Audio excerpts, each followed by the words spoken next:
Hey ladies, welcome back to the Her Faith Walk YouTube channel. It's Priscilla and I'm here to share another mental health check-in with you all this week. So this check-in is focusing on social media, comparison, and setting boundaries, all right? And so I arrived at this topic today because I was really having like a rough time when it came to social media last week. So when I think back, social media was really fun at first. You know, I was in my freshman year of college when I first got on Facebook, and that was the only platform I was on. Outside of that was MySpace, but MySpace for me had started to fizzle out at that point. And I remember in February of 2007, there was a snowstorm and we were snowed in, and the only thing that we could do, we couldn't get in cars and really drive, but we could walk into the nearby town that was near my university.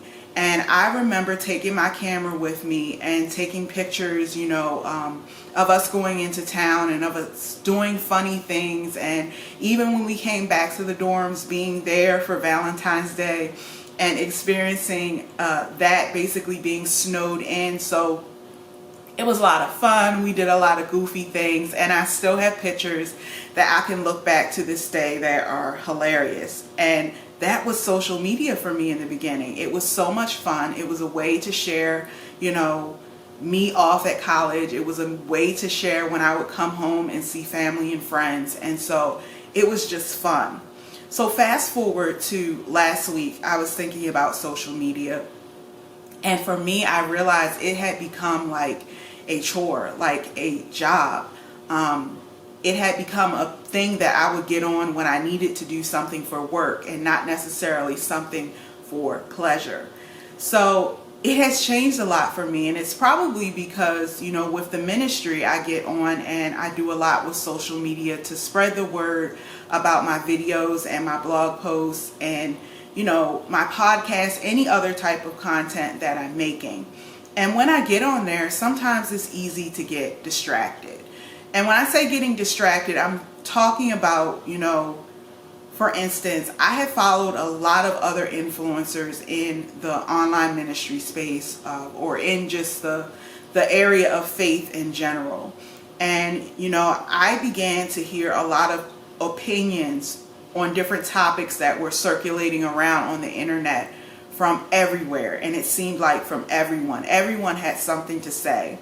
And, you know, I had my feelings about a particular topic that was being discussed, but it was almost like it became overwhelming. And it was like I just couldn't stop watching what each person had to say. And so that's when I really realized, okay, this is becoming toxic. You know, not that this hasn't happened before where I'd have to take a step back, but this time I really reevaluated it, and I realized that most of the time you only get on social media for, you know, your ministry and for the business aspect of it. You don't do it for fun anymore.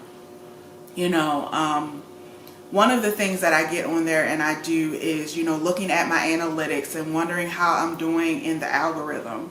You know, I may think about the fact that, you know, my post may not be getting seen the way I thought it would.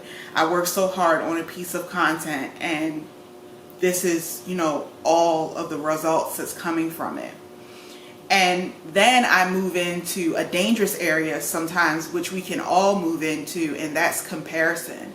And when I'm talking about comparison, I'm really talking about like when you're following all these different people, like I said, that I once was, and seeing everybody's opinion and then taking that and comparing it to what I thought or what I had to say or my content. And then, you know, talking down on my content to myself, or, you know, feeling like I wasn't good enough. And so that's a dangerous place to be in. It's definitely a dangerous place to be in for mental health. And, you know, it just felt like last week it was just driving me insane.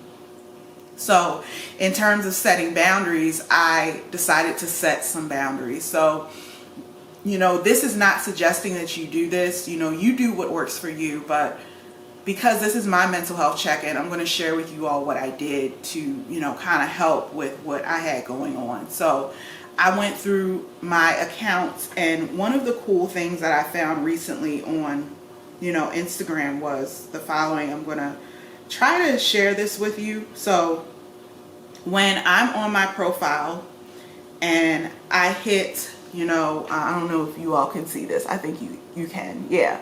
When I hit following, there are some categories like right here. Okay.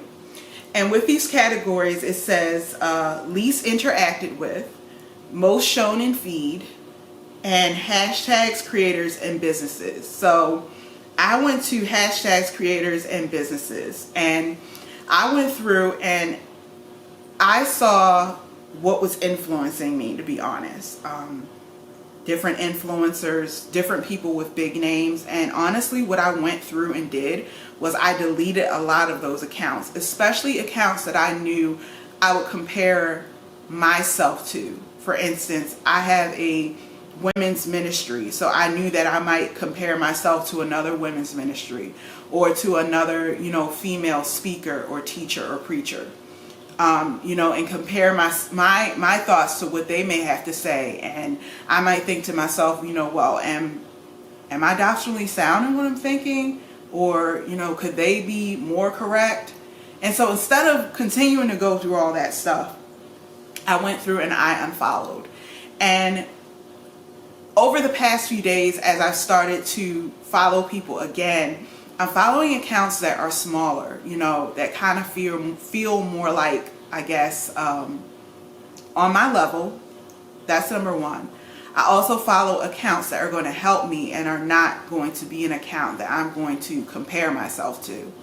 And, these are just ways of me setting boundaries, And another thing that I can do is you can, under the categories, you can, look at what's most shown in your feed, and you're seeing these things the most. So if you look through this list and you realize I don't want to see this as much as I'm seeing it, I think you can click on the three dots and you can manage notifications. You can mute that particular person, or you can just unfollow them. And then the least interacted with, if you're not interacting with someone on your Instagram, there's really no point of following, in my opinion, anyway. So that's another, list that I can go through as well, to just take, some of what I'm focusing on and just try to set boundaries with it. So I just wanted to share that with you all. That is something that I had to do this week because, because I deal with anxiety, I was anxious and it was driving me insane, and I was having an anxiety attack, and I felt like I just need to do something. And so I did that. And then also when I feel anxiety about social media, or where I feel like I'm getting depressed because of what I've seen on social media, this is my cat Kona, what I'm seeing on social media, I also take the time to take a break if I need to. And I have a really helpful article about social media and setting boundaries on my website, and I'm going to link that in the description as well. So that is my tidbit on social media, on comparison, and on setting boundaries. So definitely think about that if you feel that's an area that you are struggling in. Okay. All right. So today's quote, I apologize. Okay. I'm not sure how to pronounce this. I think it's Nido Qubein. All right. But I'm going to put the quote in the description, but I want to read this quote. It says, your present circumstances don't determine where you can go. They merely determine where you start. All right. So I really like this quote because I think about what my present circumstances were like when I first was diagnosed with bipolar disorder, and I knew that I had anxiety that I was dealing with, and mood swings, depression, all that type of stuff. And in that moment, I really felt like that was going to determine where I would go. And I want to encourage you, if you're at that point where maybe you're newly diagnosed or you are newly beginning to deal with some mental health challenges, I want to encourage you not to make that be your final destination or make that be where you're going to go. Things can definitely change with treatment and with support. And really, this just determines, as this quote said, where you start. all right? But you're starting on a journey, and you're going to continue on a journey prayerfully into recovery, which is what I'm going through, a lifelong journey of recovery from the mental illnesses that I live with. And on this journey of recovery, there are steps forward. There is running sometimes. There are steps backwards. There is when it slows down to like a slow stroll, but it's a journey. And I know that where I began, at my lowest point when I first started dealing with mental health challenges, that is not where I'm going. I can clearly see, I'm going in greater places, greater directions, greater destinations, being able to experience greater opportunities, all right? And so I just want to encourage you with that. Even if you're in the pit right now, it feels like, just consider the time that you can put into getting support, into maybe being in therapy, whatever other, support that you decide to take advantage of. That's really going to change your life, and you're not always going to be in such a low place. So that's my encouragement for you today. I love this quote. It's going to be in the description, and I do apologize if I butchered that person's name, because I probably did. All right. Okay, so thanks so much for joining me for this video.